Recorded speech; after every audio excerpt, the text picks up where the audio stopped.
is up? First live stream back with the normal setup. I'm back in my studio where I got the lights and I got the formal presentation. Welcome if this is your first time. This is the crux of crypto, and I am Crux, and I'm a fundamental analyst that's here to bring you all the relevant news in crypto, what's toppling the charts, and my current thought on macroeconomic conditions and those types of things. First off, we got Crypto Billy. We got Trade Intuition and BC Port Corp all in the comments. These guys are awesome. They're studs in the space. Givers Gain is a community that I'm part of. Hashtag Givers Gain. Check them out on Twitter. They're a huge community. Billy Goat Tales, what they do with crypto and just family orientation and just those type of things. I strongly recommend you check them out because they have a lot of guidance over there for you. And again, it's much bigger than crypto over there. It's very family driven. So, I see a lot of people in chat. Fabio, hey Crux, H-Bar. We got a couple H-Barbarians in the chat. Where were you last week? Okay. So, last week I was visiting East Texas. I visited my family. And you could see from actually my number one performing live stream was from a hotel room, with the weak connection. And today I possibly may have a weak connection too because the internet's been on and off. But I was on the Riverwalk in San Antonio. I was in Austin, Texas. I'm from Dallas, so East Texas that's my heart. I like being out there. That's my family. That's my friends. And every now and then, I'm delivering all this crypto content. I have to take some breaks. So I did miss last Thursday's live stream, but I'll make up for it today because today's not exactly the most bullish day, but I have enough bullish news for you. And I think you'll like it. So without further ado, smash that like, hit subscribe, and let's go ahead and jump into the current state of the markets. So we see just sitting at just under 4 trillion. I think at like 3 a.m. last night Eastern Standard, we pushed past 4 trillion, which is awesome. As a fundamental analyst, I always look at the overall crypto market cap. It can be a little misleading. Remember, stablecoins are constantly flowing into crypto. And this market cap right up here, it shows the amount of all of crypto, including the stablecoins. So the way I look at it as an investment, I don't consider stablecoins being, like making the price of crypto go up. But remember, in order to get into crypto, you have to swap fiat into dollars and then dollars into crypto. So it's kind of like sitting on the sidelines. So just consider stablecoin adoption very bullish for the space overall. But I think we're going to get past 4 trillion here shortly. And I have a ton of news today to show you guys on why I think so. Something to consider, I guess, before going back into that chart is your internal biases are incredibly important in terms of crypto and investing in general, right? I personally am more bullish overall in crypto. I see it as the future of finance. I see it as the future of tokenization and all of these different use cases with AI and DePIN and everything that crypto entails. And I continuously feed myself all of this bullish news for a reason, right? Because I could go and tell you 50 reasons that crypto will not end up panning out and all these bearish indicators that we're going to flop and we're going into a bear market and all this stuff. But no matter what, at least I'm setting myself up for a positive future that I personally align myself with. So that's why I don't talk so much about the bearish conditions on this channel. There's a lot of channels that are very smart in terms of macroeconomic conditions, and I would definitely encourage you to go and stay educated on those channels. But if you want to learn about crypto and if you want to learn about what I believe is going to be the positive future that it's going to bring, this is the perfect channel. So again, make sure to like and subscribe, and then also follow me on X and join our Discord. It is free. So without further ado, we see the Bitcoin dominance right up here at 56%. I think that's fine. We're starting to see, we have been seeing Ethereum starting to take that dominance away from Bitcoin. I'm very bullish on Bitcoin overall. I think for the most of you, Bitcoin should be the majority of your portfolio, especially if it's your first bull run. So that's something I want to always know. I talk about a ton of different cryptos. You may follow me on X, and I'm talking about the H-bars and the Cardanos and the everything, Caspas.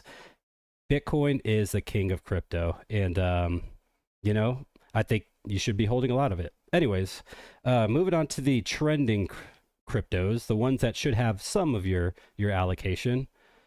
I'm gonna go through all of these, and if I've heard of it, I'll let you know. If not, that's fine. MYX Finance. This is definitely a new project on my radar. It's in the top 100, and this price action looks heavily manipulated. Now, I don't know much about it. I will tell you, BNB. You can't see the smart contract address down there, but it's a BNB chain cryptocurrency, and they have a ton of manipulated projects, so I'm not going to go too in depth with that one. I would stay away, especially with a bullish chart like that. Moving on, we got Narrow. I actually have a little exposure to this token. There's a little bit of a like a Doge slash Sheeb community that's kind of bridged into the Narrow. So I have a little bit of exposure there. We'll see. Athena, awesome project. I love this one. Algorithmic stablecoin built off of Bitcoin and Ethereum using a delta neutral hedging strategy. This is the first of its kind. And I also believe if we want crypto to be the future, then we can't rely on fiat currencies like USDC or like USDT to be what backs it, because at that point, fiat currencies still continue to run the world. We need a stablecoin, an algorithmic stablecoin that is backed by Bitcoin and possibly Ethereum. So Athena is backed by both, and it uses a long and short strategy. Very interesting. Check it out if you don't have any exposure. Hyperliquid. You see it on the thumbnail. I'm very bullish on this. It's up just under 7% today. And I'm not going to speak too much on it for now because I'll push that towards the end. WorldCoin. All right. In Discord, a lot of people are asking me about WorldCoin. And there's a lot of people with different views on this. Now, in terms of cryptocurrencies, right? You have Bitcoin. 2009 was born out of the housing collapse, right? So we go into a recession, 2009, and then Bitcoin's born. You know, you got a peer-to-peer network. It's fairly slow, 10-minute block times, 6 confirmations to settle a payment. So it takes about an hour on average to settle. But a decade and a half later, you know, where we're at currently, now we're sitting at cryptocurrencies that are way more scalable. They're programmable. They have all of these different use cases. Now, why do I bring all this up? WorldCoin brings in a use case that no other cryptocurrency has created yet, and that's really just bringing that physical identification into what we know as blockchain, right? So with blockchain, it's a digital ledger. It's me sending money. It's me sending information, data, whatever across these networks. But you know, something more important than all of that is the security of these things. Most of us that have been paying attention to the space right now knows we're under attack. There was an attacker that was able to get access to, it's like NPM something, where JavaScript information, you know, was exploited, and now there's a lot of blockchains that are built off of it, and the network is exposed. And now we're supposed to be the future of finance, and these kind of hacks should not be you know, determining the direction of our space. We have to secure ourselves from these things. And when you have networks like WorldCoin, for example, you know, this is where you bring in your biometrics onto the blockchain to create that digital identity, and you can use your digital identity to live on the blockchain without worrying about those attacks from malicious actors. So that's why I believe heavily in it. I think there's tons of cryptocurrencies on this trending list that all bring something to the table.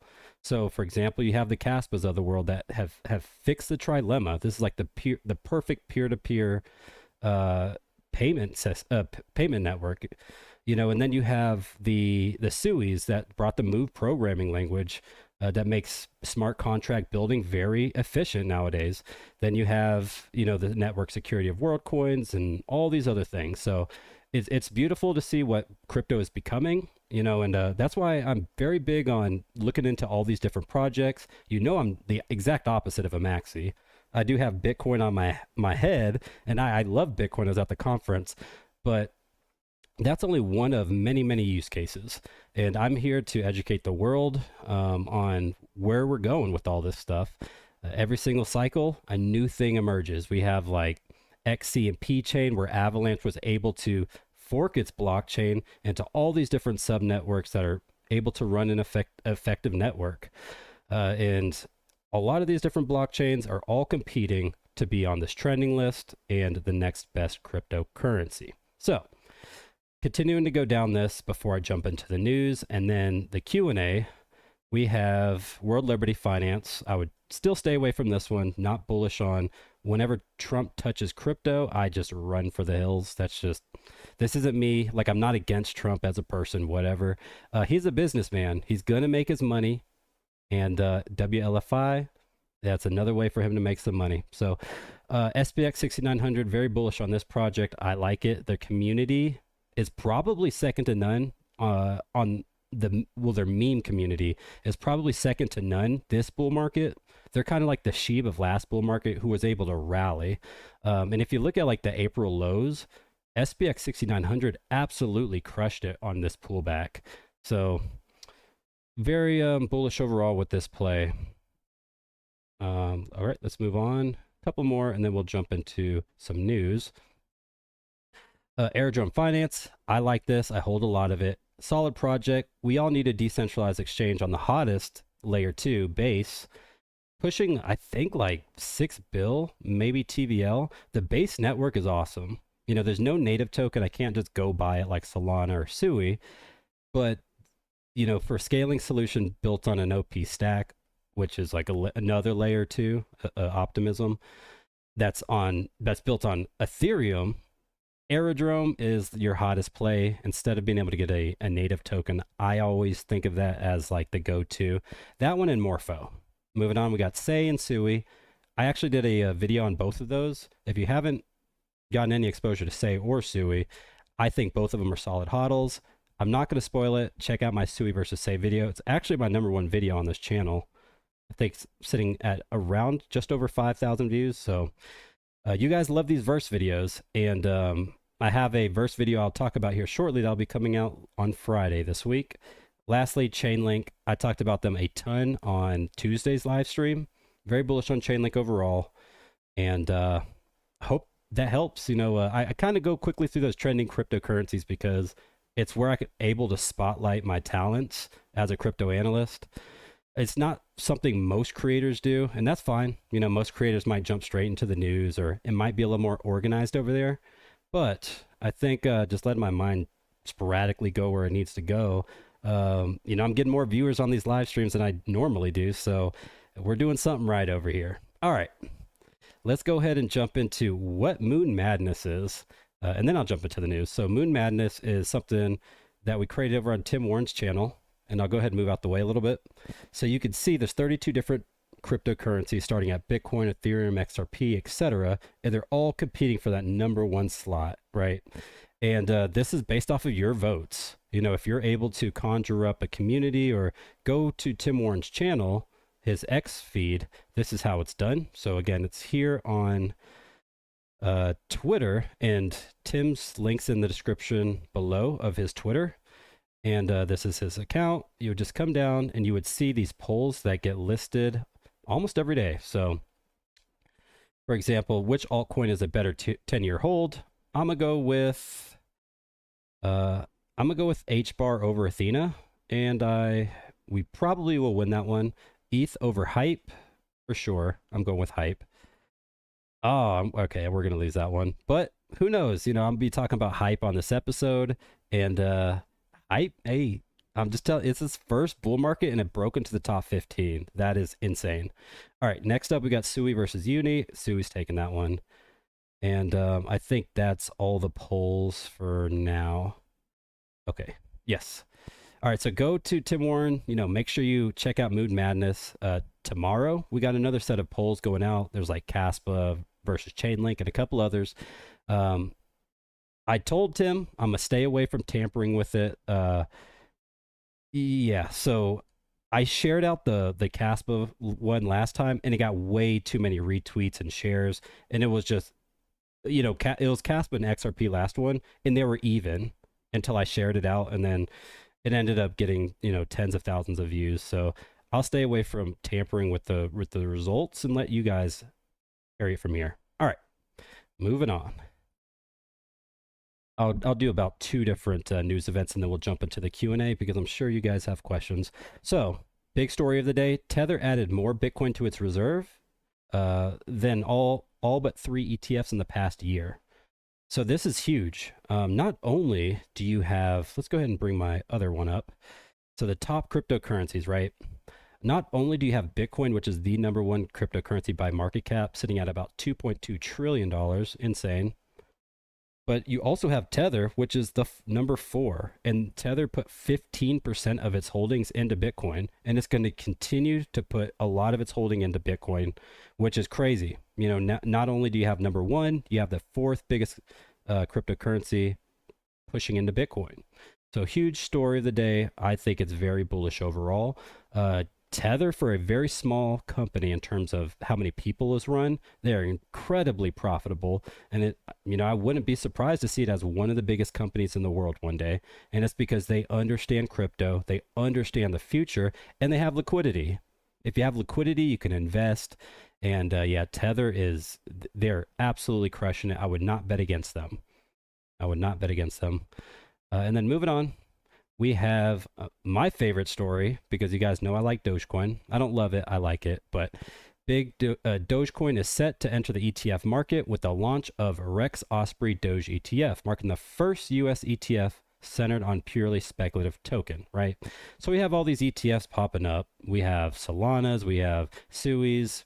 You know, the only two formal ones we have are Bitcoin and Ethereum, and those ones are crushing it. So this is the first time we have a speculative ETF that's entering the market. And a lot of people are like, it's just Dogecoin. This is a copy and paste of Bitcoin. But it's not like, they're not even updating itself like Bitcoin. There's an unlimited supply, blah, blah, blah, blah, blah. So it's worse than Bitcoin in terms of being a peer-to-peer network, but that's not exactly the use case. You got to understand, this is the first time we have a different thought process on how we invest. You know, a meme culture is very different, but I always follow visionaries. As an investor, this is incredibly important. What is Warren Buffett putting his money into? What is so-and-so putting their assets into? Because these people, for the most part, are going to be much smarter than all of us. So I like to swim with the whales. I'm not going to fight it. And whenever you have the world's richest man's a lawyer set to lead this treasury, they have over $200 million in capital. They just recently, let me see in this one, they just recently went, no, I don't have it, public, I believe, today on the open market. But also look at all these big names: Pantera Capital, GSR, Falcon X. You know, a lot of backers that are pushing this thing. I would not fade Elon Musk. X Money's coming out later this year. Check out my September top 5 to learn more about Dogecoin. You have Doge OS, which is another operating system that's going to bring just programmability to the network. There's a lot going on there. I like it. So I'm definitely going to share that story with you guys, and I hope you enjoyed it.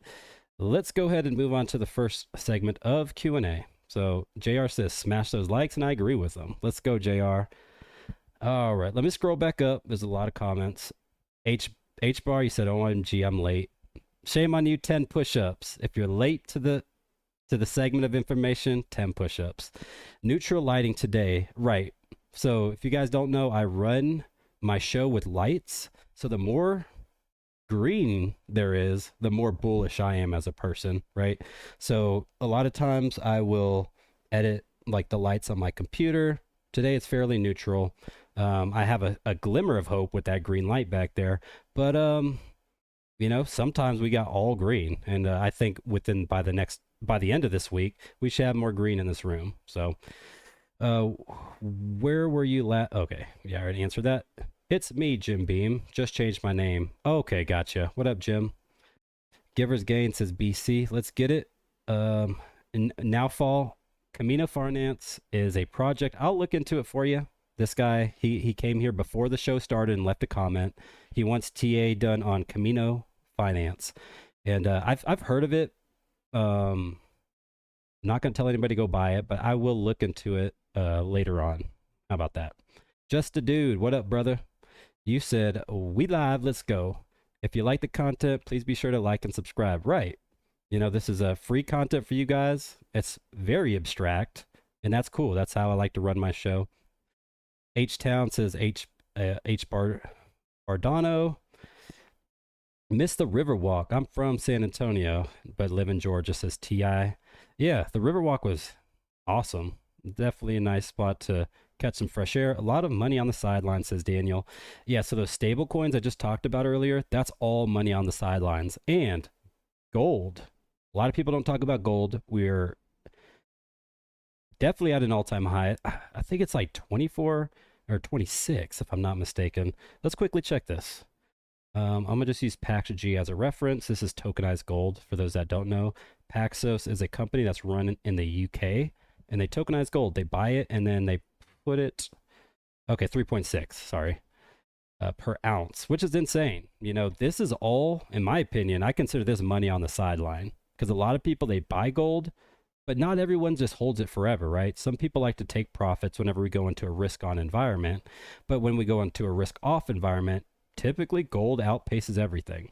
So gold has done very well as of late, but that's about, I want to say $25 trillion or so worth of capital that whenever the markets flip, when interest rates drop, I can see flooding into Bitcoin. So not just stable coins, I can see Bitcoin allocation going in, or gold going into Bitcoin allocation. Can we get your thoughts on bull run peak total market cap? That's a good question, BC. Really good question. So I'm definitely not I'm not like a price type person. So for example, I'm not like, my number one way to tell you guys where we're going is not to say Bitcoin's going to be 180K by December 31st. I don't know. It is time based because a 4-year cycle is based off of time. And I'll talk about the 4-year cycle later this live stream. And we got about 40 minutes left, and I got a ton of news to cover. So I'll probably go pretty quickly on all this other news. The 4-year cycle is incredibly important to understand. If it's your first bull market, it is the bee's knees. You need to understand what this is to conserve your wealth and understand, you know, you may have missed some of these plays, but you don't have to FOMO in. You know, if Bitcoin went from 15.5 all the way up to $122,000 in 2.5 years, then think, you know, maybe it retraces, maybe we go under 100,000 and maybe 70, 60K. There's a possibility. So you want to always set yourself up, and the 4-year cycle is kind of your guide for it. Now, I personally think that the peak will be in Q4 this year, you know, and that's kind of my TLDR, and I'll talk more about it later, BC. I hope that helps. And let's go a couple more questions, and then we'll move on to the next segment. Hey, Army Piper, look. Man, we got the whole gang up in here. We got BC Port Corp, we got Army Piper, we got Trade Intuition, Billy. Hey, these are all content creators, by the way. So if you guys aren't following them, definitely do so. Now, love you all, you guys. You guys are basically what helped me get to this point. You know, very smart individuals there. You know, my platform, it's much different than really most people's in this space because I don't know how to do charts really. I'm not a TA analyst. So I have fun with it. I just talk about news all day and I think you guys like it. So definitely follow those guys because they understand the charts way better than I do. So all right, well, let's go ahead and jump into the next segment of news. And yeah, smash those likes if you haven't done so. If you see it above my head, join Discord, all of that stuff. All right. Wrong thing. All right, talked about Doge, Gemini. All right, so Gemini, they target a $2.2 billion valuation. They just got a $50 million Nasdaq partnership today. You know, that's pretty big. We know the Nasdaq is a very big company. It's difficult to get into these things. And we're starting to see a lot of cryptocurrencies like, well, cryptocurrency companies like Coinbase get into, you know, the S&P 500, for example. This is the first time that in a bull market this is happening. So this, to me, is still considered the regulatory cycle more than it is the institutional cycle. But I could be very much wrong on that. You know, I've been very open about how institutions are playing a much bigger role this bull market than the previous one. But I think the regulation is what has changed the most this cycle. How I just talked about, you know, that last news segment about Dogecoin. You know, these treasuries are now able to collect capital and allocate it into crypto without worrying about the SEC, you know, poking around their neck of the woods. So Gemini, I like Gemini. I'm not exactly the biggest user of their exchange. I actually prefer Coinbase and some of these other ones. But the Winklevoss twins, I mean, those guys are co-founders of Facebook, if I'm not mistaken, or maybe angel investors. I'm not sure. But they're very smart. They're up there with the Peter Thiels and all that stuff. So I would not bet against them. Early investors in Bitcoin, they know where we're headed. So check them out. We got the Nasdaq invested in them. Next up, you get a car. You get a car. Trump is talking about everyone. Well, he's calling for 50, 75, maybe even 100 basis point rate cut. This is something that's not new. Trump has very much been open about trying to get Jerome Powell to finally cut rates, and maybe this is it. I think earlier, like maybe an hour ago, there was some kind of like job revision. I'm sure Army Piper knows much more about this. You could post it in the comments, Rick. But there's like 900,000 jobs that were revised. That's a huge amount of jobs. So we don't know what to expect. But what I will tell you, continue to pay attention to these rate cuts possibly happening. And I say possibly with all caps because probably is going to happen. So at this point, is it going to be 50, 75, or 100? And when are we going to stop? Is that by the end of the year?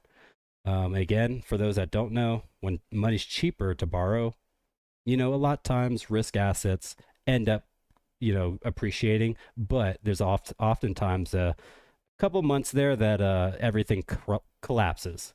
Because think of it as like a buy the rumor, sell the news type event. We all know the interest rates are going to fall. So a lot of people are just waiting to sell based off of that. And this is very important because we are 3 months away from what should be the 4-year cycle peak. So if we start collapsing for 3 months of bearish activity because of this sell-off from rate cuts, then I think the 4-year cycle will be broken. So you can put that on record.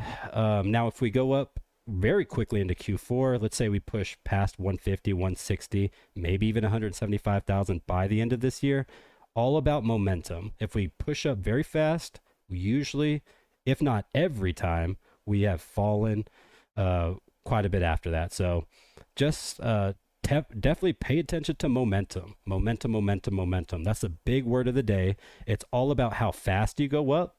And then if you're able to cool off and start stair stepping, so you go up a little bit, move over, go up a little bit, move over, that's really the best way to break the 4-year cycle, because all this volatility brings is just an unstable market, and that's not what we want for the future of crypto. So as an investor, that's fine. I play the 4-year cycles. If Bitcoin does go down 70% again, I'm going to be ready for it, and I'm going to profit off it. So as an investor, it's actually better the 4-year cycle exists.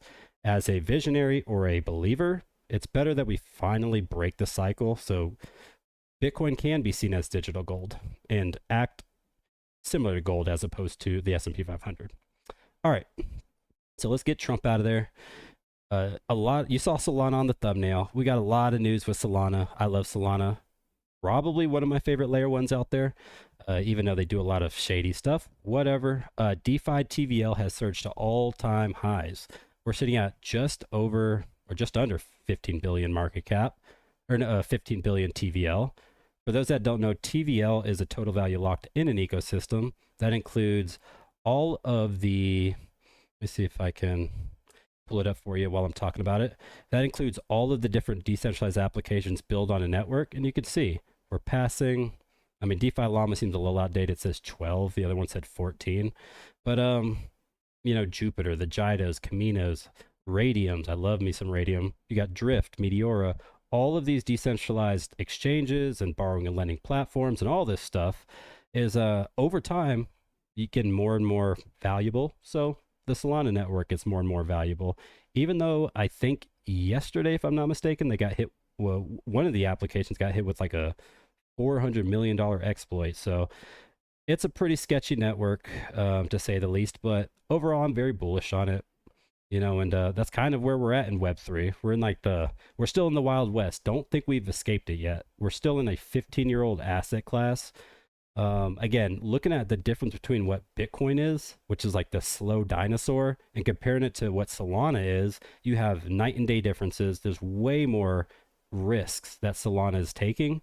And that's the reason, people are starting to migrate to other ecosystems, but we'll see. And then just in, following the $1.65 billion Solana Treasury announcements, whales are accumulating. So we see that not only is retail buying institutions are buying as well. These treasuries, in my opinion, the treasuries are what breaks a 4-year cycle. So we have the BlackRocks of the world that allow us to buy Bitcoin through ETFs, like IBIT, for example, or even ETH. And then that's retail. So I'm able to go buy that stock. That's me, Crux. I can buy crypto through them. Now that's retail driven. This, when we talk about treasuries, is whenever institutions are actually putting funds into crypto. And I still don't consider it the institutional cycle just yet. And that's because the only company inside the top 170 companies in the world, which is MicroStrategy and Tesla, are the only two that have crypto on their treasuries. Until those companies, all 160, the Googles, the Amazons, the Facebooks, until those companies put their treasuries into crypto, I'm going to consider this the regulatory cycle.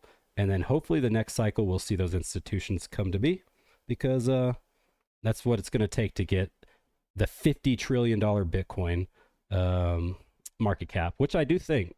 I do think that Bitcoin one day will have a $50 trillion market cap.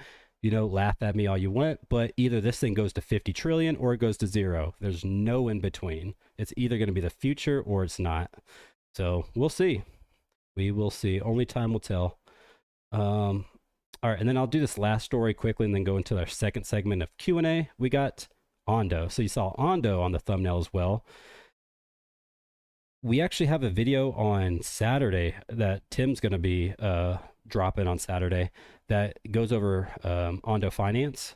And just an update on this, you know, TLDR, we're all very bullish on this project, but it's good to see this partnership. Oh, I don't even have it up. It's good to see this partnership with Fidelity, because Fidelity launched their FDIT token. Think of this as like BlackRock's BUIDL, BUIDL. It's like, okay, I forgot the acronym. Anyways, it's BUIDL. And then also what they do with their money market fund is they tokenize it. So BlackRock can have an ETF, they tokenize it, they call it BUIDL. Now with BUIDL, you can take this tokenized asset, and then through OUSG, which is what Ondo does, is they leverage this product with BUIDL. So now they're doing that with other institutions such as Fidelity. You know, Fidelity is a big asset AUM.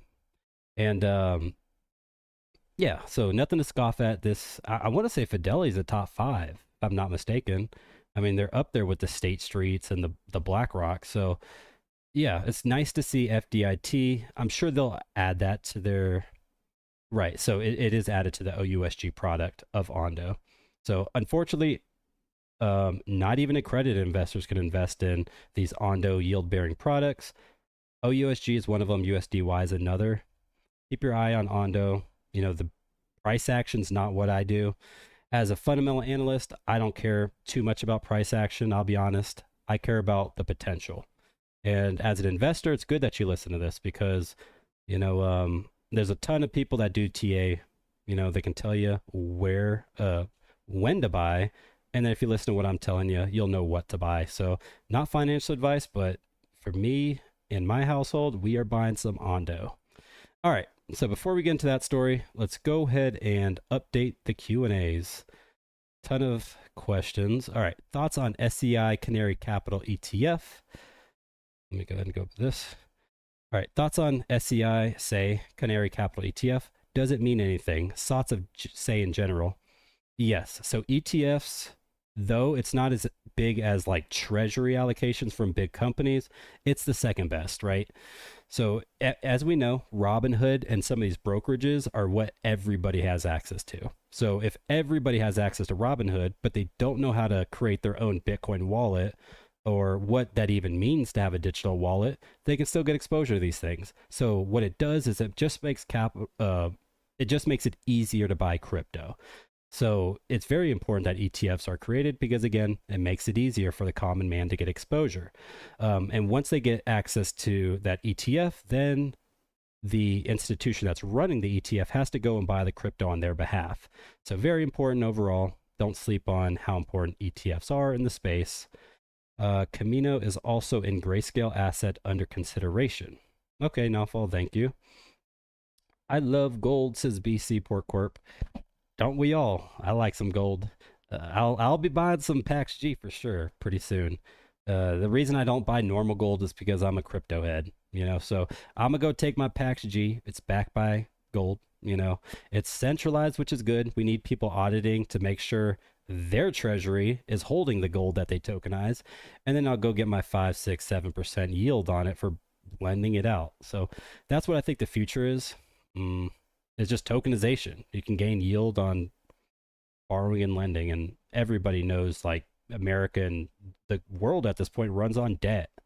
So people like to borrow to buy more stuff. So that's just how we do stuff.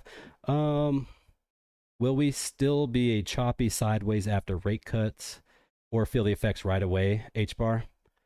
Um, I'll tell you, rate cuts, we've been talking about this for a hot minute. This is nothing new. So I could see like some of this price action just completely baked in.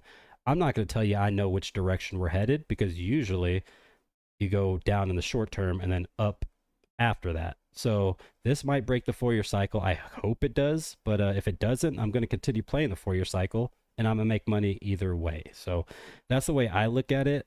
It's probably going to be pretty volatile though. So no matter all of this bullish news that I'm telling you, it means nothing if the institutions don't want it to go up and right. So that's also another important thing. You have technicals where you can determine the probability of up and right or down and right price action, or you can do the fundamental analysis and try to determine where the news is headed. And then neither of these get any kind of attention if the people that actually control the markets want something to happen. So, or just, you know, black swan events, World War III, this, that, the third. There's so many different things that I could sit here and talk about, you know, going up and right or down and right. And I don't know. You'll just have to listen to this and then form your own judgment. Hey, Eric Wallen just came out and went straight to Coinbase. Please take a look when you get a moment. Okay, that was the second and third part of your initial statement. So I'm not sure what you're talking about. Something came out on Coinbase. And I can take a look for you, Eric Wallen, if you could repost the first part. Hey, okay, so RB Piper says, yep, it goes through March 2025. This is the top all revisions we had in May and June. Okay, interesting. Yeah, so we're talking about unemployment numbers have been very spoofed, and I'm not surprised at all because our government's sketch, and that's why we're going on chain. That's why everybody is wanting the government to go on chain, and I think that's a good thing. So, I mean, they're always honestly they're gonna manipulate the markets. That's just what the government does. But it'll be one less thing that they can get us on is it has to be auditable, and that's what especially some of these proof of stake networks allow, these secure ones at least. All right, let's do a couple more questions, and then we'll move on to some more. Any thoughts on Zora and Mamo? Zora and Mamo are two different base applications. I'm actually very bullish on both of them. So let's see if DeFi Llama has updated to see if Zora is on there or even Mamo. Probably not, but we'll see. So base network, base is high, guys. Like it's pushing into the 5th largest in TVL. You got Ethereum, Solana, Bitcoin, Binance, and then Tron, and it's really going neck and neck with Tron. You see this 5, 6. I would not be surprised to see base by the end of the year surpass Tron because Tron is like the stablecoin blockchain. That's what it is. There's more USDT minted on Tron than any other network, even Ethereum. So that's like the ultimate payment network. It's super fast. It's kind of what XRP is, except they're not going after the institutions. They're going after just peer-to-peer network. But anyways, base does not have Mamo on here, nor Zora.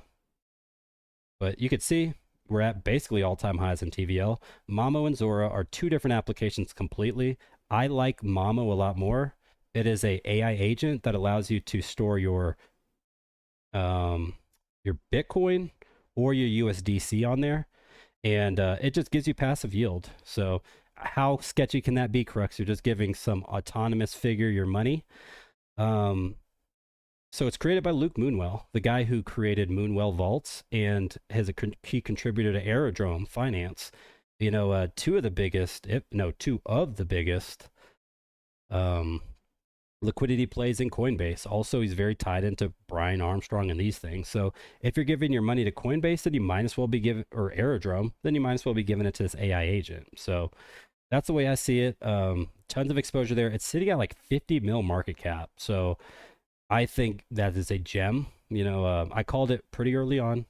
Now, again, I follow visionaries and those types of things, and that's how I was able to get it. And also, just last night, I added a new gem to our gem watch list. So I lead a group called the Gem Hunters. And one of the founders, if you guys guess it in the chat, I'll confirm. But one of the founders, he created an AI application on the Base network. So one of the founders of Base, over there with Jesse Pollock, he created an AI platform, and that one's sitting at about 60 bill market cap. So have fun guessing, and I'll confirm it if you guys get it right. But that's how you snipe the gems. It's not always about just finding some random meme like this dog looks cool, I'm gonna just put my money there. It's about finding who is super smart and who knows how to lead, and then investing in their vision. So you can find the Satoshis of the world, you will make it in crypto. And then also Zora, that's kind of like a creator platform. I'm not sold on it. It looks like kind of like OpenSea 2.0. I'm just not sold on it. You have these things called creator coins, like myself. I can go create a creator coin and I can monetize my platform, like monetize these live streams, blah, blah, blah, blah, blah. It's been done many, many times before. So I'm not too sold on Zora. I covered in my Base ecosystem video part 2 that I dropped like 2 weeks ago. So yeah, go check that video out if you want more of, I guess, my my alpha on that. So moving on, we got this guy. So the White House Digital Assets Director, sorry, Patrick Witt, says a strategic Bitcoin reserve is a top priority for him and the administration. So what is a strategic Bitcoin reserve in its current form? It's basically illicit or a seized asset from illicit activity, right? You have all of this Bitcoin that we confiscated, and honestly, half of it we owe it back to BitMEX and the Arthur Hayeses of the world, because we took it from them illegally. Well, not really illegally, but we confiscated something that is owed back to them as determined by the courts. And the United States, we have about 100,000 Bitcoin or so. So something to consider. We don't have as much as we think we do. Now, it's very interesting that we have that much money in Bitcoin and there's not even a plan. So just, I think 2 days ago, they're talking about we have to determine a plan on how to secure this stuff in the next 90 days. How much, Cardano, Solana, XRP, Ethereum, and Bitcoin do we have before y'all determine how to secure this stuff? So the government's super inefficient on this stuff. It's not going to be the government that makes crypto pump. Regulatory wise, yes, it is, but it's not going to be the funds from taxpayers that makes Bitcoin go to $200,000, $300,000. That's going to be the treasury companies that really do that, and also the ETFs and those types of things. But going back to this guy, this should have been a top priority long ago. We're making a digital Fort Knox. What are you guys doing? So it's nice to see the government's finally starting to pay attention. You can see it here, digital Fort Knox. Boom. And then we're demanding, Congress is demanding a 90-day report on a strategic Bitcoin reserve security, right? So we got to understand how to secure this stuff before we maybe eventually put taxpayer allocation into this, or Fort Knox can sell off some gold and we could put that into Bitcoin. So, we'll see if Cynthia Loomis is able to conjure up that Bitcoin Act of 2025 and get that passed by the end of the year, because that is her goal. So I'm very bullish on Cynthia Loomis. I think she's much smarter than I am. So I'm going to follow her into allocating more funds into Bitcoin. So, all right, next up, we got, all right. So Nasdaq files with the SEC to allow tokenization and blockchain listing of stocks. This is actually a story from yesterday. What I wanted to point out from this is Avalanche coming through with the wink. So you see it up there, Avalanche sharing the document. I got an Avalanche versus Sui video coming out. This is going to drop on Friday. Post who you think is going to win, Avalanche or Sui. Their market caps are both very similar. Let me see if I can go back a little bit. There we go. Avalanche versus Sui. Their market caps are very similar. There's two completely different blockchains. You have the OG. You have I say it's OG, the blockchain from last cycle, Avalanche, and then you got the new kid on the block, Sui. So these are my videos that get the most amount of views, and I think it's because it's two hot networks, and I cover them both, and I try to remain as unbiased as possible because I hold both of them. I want them both to win. And the best way to teach people about crypto is to compare them together. So verse videos is my highlight. I appreciate you guys supporting these things. I think some of them are hitting like 5K views. And yeah, you guys are being super supportive on those things. But overall, make sure you check this video out on Friday. And let's go through one last segment of Q&A. And we'll go ahead and wrap it up with one last segment of news. And we'll be done. So Tim Warren promoting Caspa. Yep, that's a product of Crux. If Tim talks positively about Caspa, trust me, I have talked to Tim for hours about why it's the next hot thing, and we'll see. You know, maybe it goes to zero. Maybe it's the next Bitcoin. I think it's the later. All right, Crux, please do TA on Camino Finance. All right, so as you know, I'm allergic to the word TA, but I do understand it's important in the space. And I'll tell you some different, let me see, Camino Finance. I'm much better at doing, please tell me it's, all right, Camino, I guess is what it's called. Let me make sure this is the right play. Camino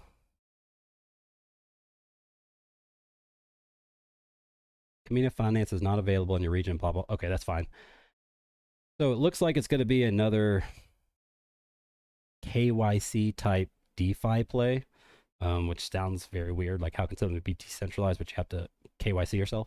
Yeah, I mean, there's a lot of products like this that exist. These are very competitive rates. You know, I never get the native platform.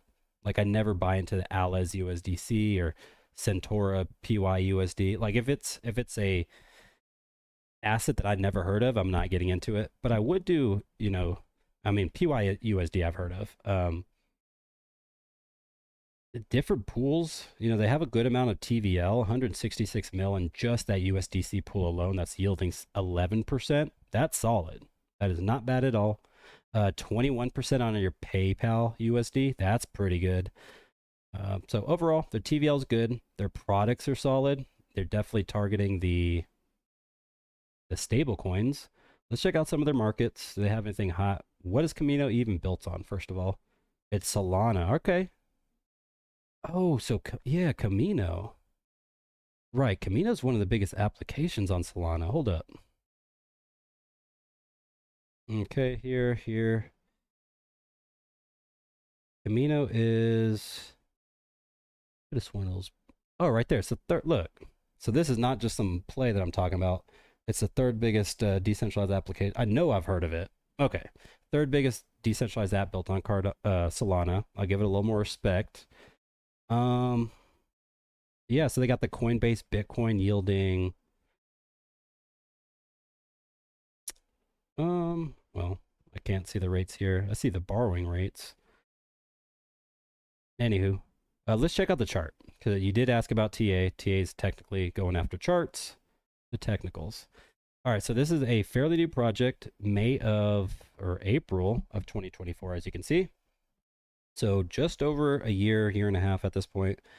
And we had the bullish run up into December. This is very, very much what most cryptos did. And then Bitcoin falls, everything else falls. Most things fell into like April, June timeframe, and has started to recover. This project didn't. I mean, it did recover a little bit, but then went down and right. You're basically at all-time lows on this thing. There's a ton of potential here, I'll tell you that. You know, this thing has proven that it can get up to what market cap? Over 300 mil. It's sitting well under 50% down. So we're sitting at about 153 mil market cap. Tokenomics circulating supply is very high. Actually, no, it's not. It's sitting at about 2.5 in comparison to a 10. So only about 25% of the supply is out. That's not exactly the best. I'd have to check their vesting schedule. Overall, I don't think it's a bad play. If there is, going back to this, if there's $3.13 billion in TVL in that ecosystem, then remember, Base by itself is worth 5. So that one application on Solana is worth more than half of the entire Base ecosystem. Then you can move down the line and you can see all these other networks. Anywho, Camino Finance, solid looking play. I can if you jump in the Discord and tag me, I can definitely look a little bit more into it for you because it is a pretty big application, and the buy zone looks fairly good. So, all right, let's move on to the last part. I wanted to talk about the 4-year cycle with you guys. This is going to be a good segment. I want everyone to pay attention because the 4-year cycle, again, is what we use as analysts to kind of determine where we're headed. So first cycle was 3 years, 8 months long, just under 4 years. Second cycle, just under 4 years. Third cycle, just under 4 years. And guess what? We're still working on cycle 4, right? So a lot of people are saying 4-year cycle is broken. I beg to differ. If you can see, these red lines lead up to the halving of each 4-year cycle. So for those that don't know, every 400,000 Bitcoin that are mined, you have another halving event, which you need to, which requires the same amount of power or a hash rate, but you only get half of the rewards. So that's why they call it the halving event. Anyways, in the past, this has led to supply shocks. And the number one thing that's kind of pushing up against this is the institutions are here. That's the number one thing. So in terms of what the 4-year cycle is every 4 years, you have a huge ROI. As you can see in that very first one, you had a 100x, in those 4 years. And then the second cycle, you had a diminishing return of 30x. The third cycle, 18x was your return. And then we are currently sitting at about just over an 8x from 15.5 to 122 this cycle. So we still have the diminishing return. Now, in terms of the drawdown, each of the drawdowns become less and less because you have more hodlers. That only makes sense. So 87%, 84%, 77%. And that is why I still think that we have about a 70% drawdown coming. And if I'm wrong, that's okay. I bought 90% of my Bitcoin sub $25,000. Even though I bought alts instead of Bitcoin, but and I actually would have done better off just buying Bitcoin. So I'll be very honest about that. Bitcoin has been the best risk to reward this bull market. I thought it was going to be more like last bull market where Ethereum just absolutely crushed it. Ethereum didn't wake up until too late in this bull market. If Ethereum would have woke up last year with the ETF news and all that stuff, I think this cycle would have been completely different. But we know that that momentum or that huge sell-off from the Bitcoin halving event last year led to just the dump in the market, the crushing of the ETF news from Ethereum. And here we are. So we're currently in cycle 4. I think that we're perfectly where we need to be according to a 4-year cycle. Now, what breaks this?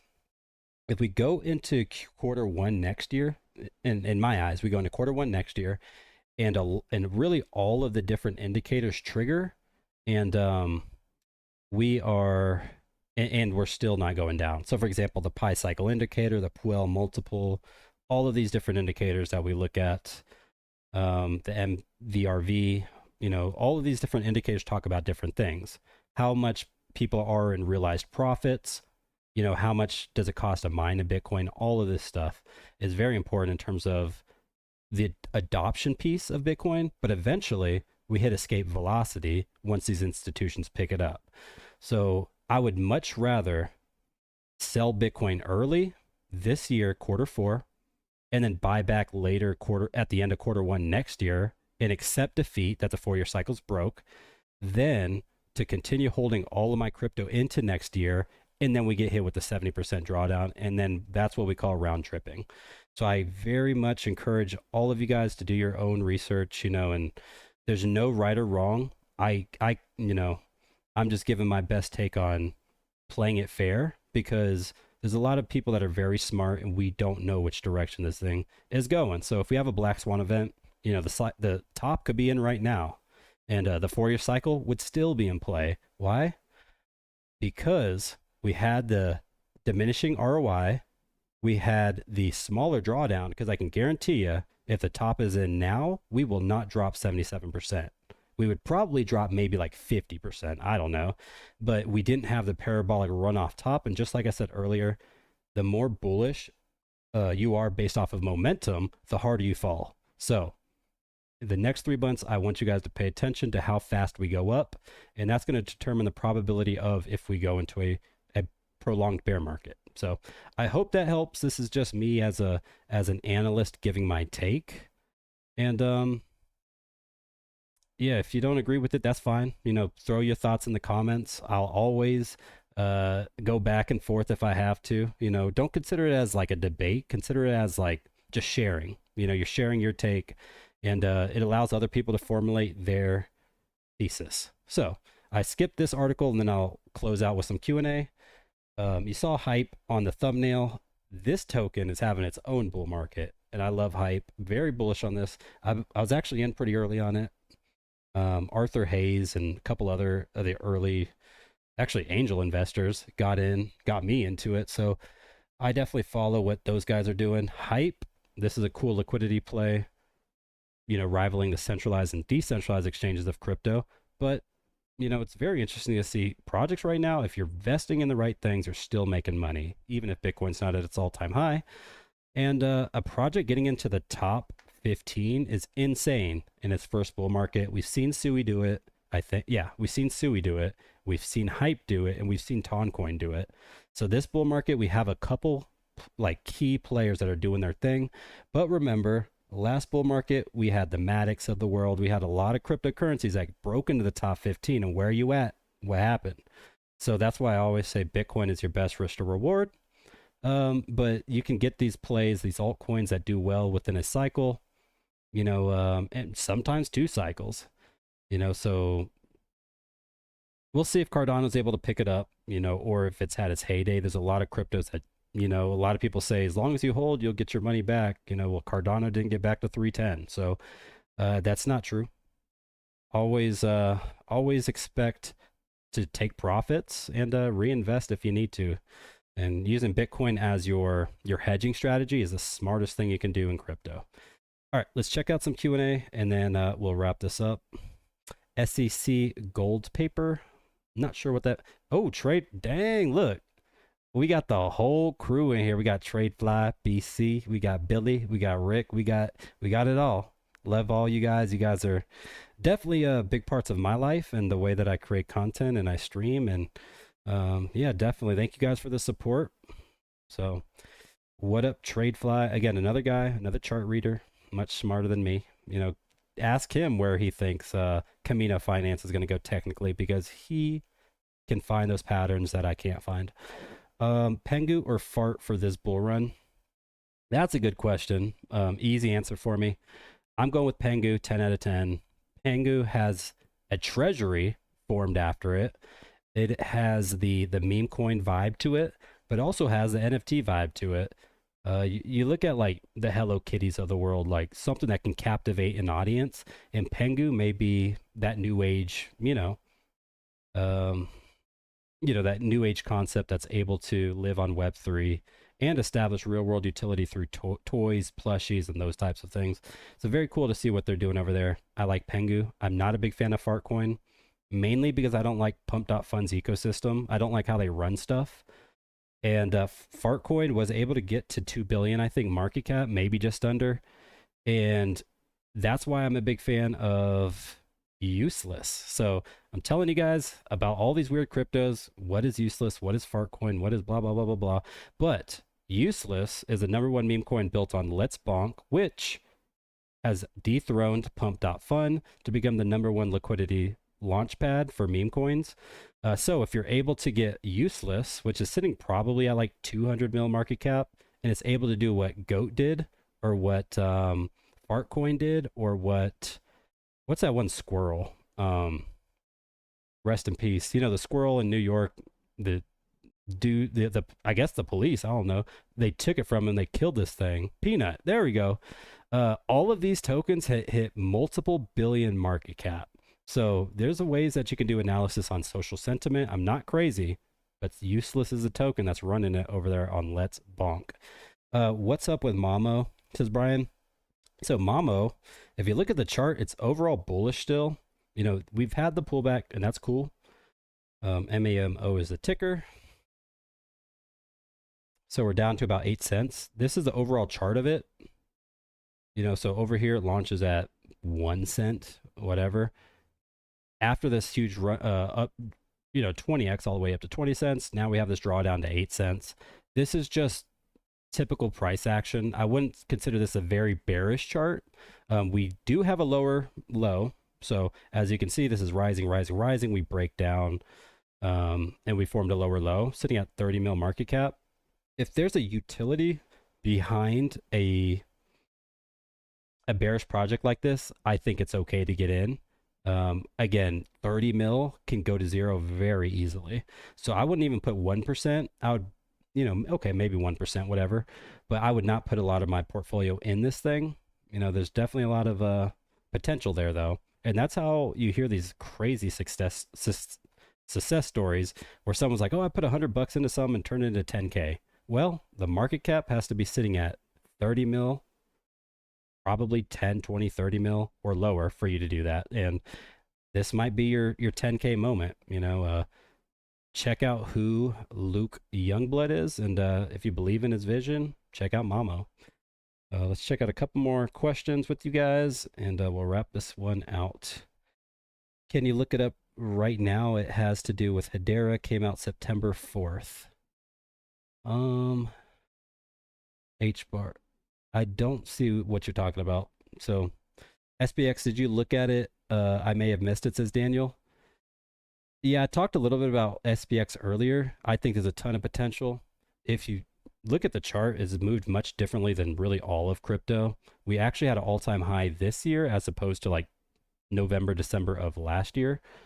So SPX, again, a project that has broken into the top 100 multiple times in its first bull market. As you can see, this chart looks phenomenal. Very good looking chart in crypto right now because you can see there was a retest on this support and we bounced up. So we didn't form that lower low like we just did in Mamo. We actually bounced off it as support, and now we're going up, and we'll see. But as you can see, this thing popped up over $2, July of this year. So when a lot of projects were bottoming out in like May, June timeframe, this thing was pushing to all-time highs. So I like it. Very cool, interesting community. I actually brought it up like almost a year ago. I was talking about it like way back here. Yeah, before this run up here, I was definitely talking about it. So I was in early on this project as well. Most of these plays I get into, I just hold indefinitely. I'm not like almost every project I hold at least 2-3 years. So, and again, I bought most of my crypto, sub 25K Bitcoin. I've been holding it ever since. So projects newer like this, I've been holding it since I bought it. A good rule of thumb, though, especially if you're into gems, is at a 2x, take your initial out. Just do it. You're only going to do yourself, you're going to do yourself well if you do that. Because, for example, there was 2 plays that I called like a month ago, and in a 48-hour period, both of them 2x'd from the initial, and then guess what? They're down from at least that all-time or that previous high. If you would have just taken your money out, then you're just playing with house money. So there's a lot of different ways, and I'll show you another chart. So ICA, this is an interoperability play built on Sui. Very bullish on this project. I was actually talking about it in my Sui video going back to like March of this year, maybe, or June, way before this token launched. Anyways, yesterday they had this big event where it shot up to 35 cents and now it's back to 3 cents. So it was definitely a manipulated event here. But if you would have, bought it at my call, you could have made a ton of money. So this is all about timing in terms of what gems are. Always take out your 2x. That's just the smart thing to do.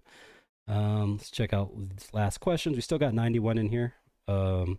I love each and every one of you. Thank you guys for giving me a platform to talk my talk. And as long as this viewership continues going up, I will stay here with you. So we're 5 minutes past the hour. Drop those questions. Do you believe Mamo can go to $1 in altcoin season? Says Giovanni. All right, let's go back to Mamo's chart real quick. You said $1. This thing is at 8 cents, so a 10x. 10x would be about 300 mil market cap. Yes. If we go into a parabolic alt season, 300 mil market cap is nothing big.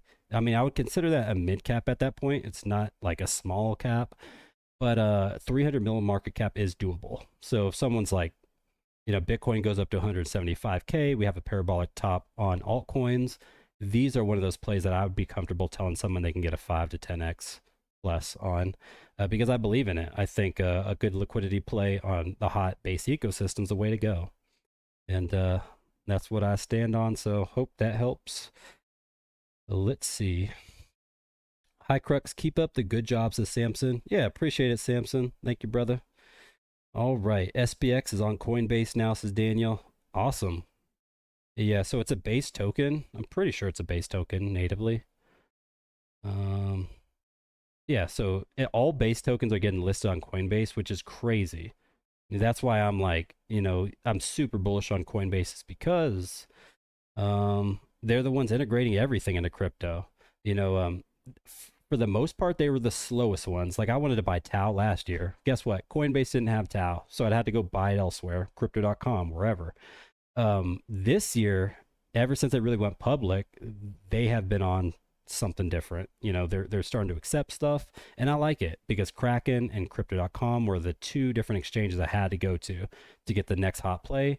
And now we got the SPXs and all this other fun stuff, as long as it's on the base network. So Crux, what are your thoughts on Zeus Network? I actually talked to their team at the Bitcoin conference. I like what they're doing. Their chart I don't like it. Let's go check out their chart. It's been a while since I looked at it.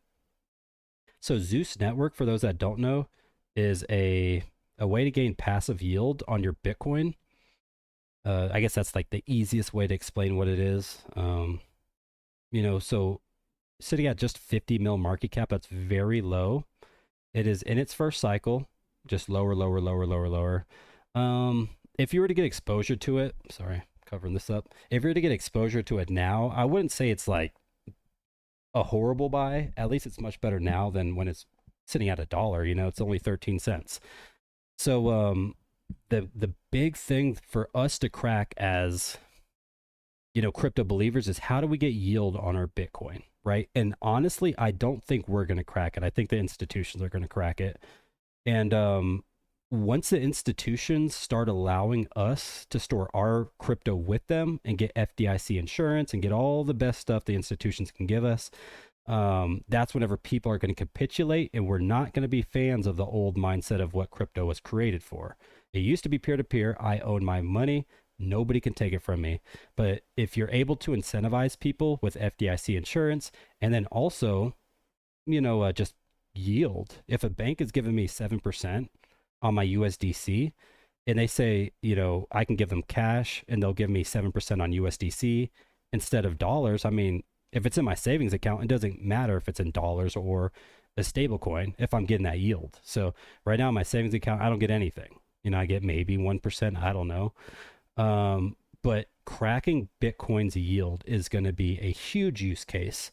And right now, it looks like Zeus is failing to do so. So is the Solana network going to be the one that does it? I don't think so.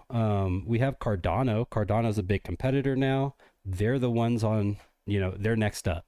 Can Cardano successfully not only secure Bitcoin, but provide means for allowing it to natively get yield, right? That's going to be the huge challenge. And Zeus just isn't where I would put my money. If I did, I'd put a little bit, maybe 1% of my portfolio. But again, that's a 50 mil market cap project. Expect it to go to zero due to competition. So something to consider. And let's check how many viewers we got. We still got 90. You guys want to hear me talk, so I'll keep talking. Do you own any gold or silver? Not yet. I'll own some gold when I cash out in Q4 this year. So that's going to be definitely one of my strategies, is to get into some packed G. I'm going to probably see if I can't really get into OUSG, which I would love to get into. That is the tokenized asset created by Ondo Finance. And if you look, this is what we need exposure to in stuff like bear markets. So if you look, this thing has gained 4.3% APY over, actually you can't, let me scroll down a little bit more so you can see it. I think, there we go. All right, so 4.3% over the past year. Every 30 days, it's 0.3%, you know. Past 14 days, it was 0.2%. So this is what tokenizing money market funds looks like, but it's just up and right over time. This is what we want. The thing that appreciates like 5%, and then we can go and lend it out to somebody for another 4%. So we're gaining 9% on stuff like tokenized securities and stock, or not really stocks, just like safe, unvolatile assets. That's what I want, and that's where we're headed with crypto. It's just security, it's just safety. Whenever you have a lot of wealth, you don't need to get fancy with it. You just need to secure it and just borrow. You know, S&P 500 for the most part, if you're a wealthy individual, that's your best bet. I don't need to own a ton of Tesla and Microsoft and Nvidia. You know, that's all just volatile. There's a chance that goes to zero, but S&P 500, that's not going to zero. These tokenized money market funds aren't going to zero. So gain your yield passively. And in crypto, you get rich in bear markets, but you can make some wealth in bull markets. So people are FOMOing in at the wrong time. They see Bitcoin's at all-time highs or close to it, and they put all their money into it. But the way I look at it, I'm already one cycle ahead. I'm doing the calculations. What is a 70% pullback from 122K? That's the way I'm thinking. And I have dry capital to buy that price, because you do very well if you're able to time the bottom of bear markets. And you can ask Army Piper himself. We were buying crypto. He was buying Ethereum sub $900 in the bear market. You know, I remember I had a VA appointment, and then he hit me up. He was like, "Hey, you know, Bitcoin just retraced from 29 all the way to 24K." And I ran home. I put a whole bunch of money into crypto, and here I am. You know, so you get rich in bear markets, you make wealth in bull markets. So if you're not rich yet, just wait until the next bear market, because there's a possibility that we go back in there, and that's what happens. So don't FOMO everything in. Start saving up some dry powder, diversify, and you'll thank yourself later. Let's see. Isn't Drift competing with Polymarket? Seems it won't take over Poly. Yeah, so Drift definitely competes with Polymarket, but Drift is also not just a betting exchange. They're a liquidity play. They do quite a bit over there at Drift. So I like Drift. Yeah, take that with what it's worth. I actually own Drift, and I like it. So this Daniel's saying Deep Book versus Drift. So two different plays. One's on the Sui network, one's on the Solana network. I like Deep Book more than Drift. The market cap's going to be higher for sure. I think Deep Book is sitting at like 600 mil market cap. Let's see. Deep. This is like the clob of Sui. So think of it like Jupiter, but for Sui. So, oh, it's sitting 330. This is a steal. I love this. Okay. So if you don't own any Deep Book, y'all need to get exposure to this. Not financial advice. Miston Labs, who created Sui, is behind. Well, they have shouted him out multiple times. And if Cetus Protocol doesn't work, if Turbos Network doesn't work, if Bluefin doesn't work, then this thing is safe, because all it does is it routes those swaps similar to what Jupiter does. So if Radium was to go down, if Let's Bonk goes down, if Meteora, of all those exchanges, if one of them goes down, it doesn't hurt Jupiter as a whole. So that's the way to think about it. It's the safe way to invest in decentralized exchanges, as opposed to choosing the correct one. Even though I do hold some Cetus, DeepBook is the much better buy than Drift. So Drift is probably sitting at okay, Drift actually has a higher market cap. Oh no, this is Drift Stake Soul. Drift protocol, 204. So definitely a smaller market cap. Now we did we got a higher low, but a lower high. So expect a breakout hopefully soon on Drift. I like it. Solid play. You could probably bet on some pretty cool stuff. Let's check it out. I'll show you real quick. So you come up here. They have like different vaults that you can earn passively, like most exchanges. But then they also have governance referrals. Where is it? I'm not a bettor, so used to be up here. Now I'm just clicking on stuff. Stats, governance. It used to be here where it said betting.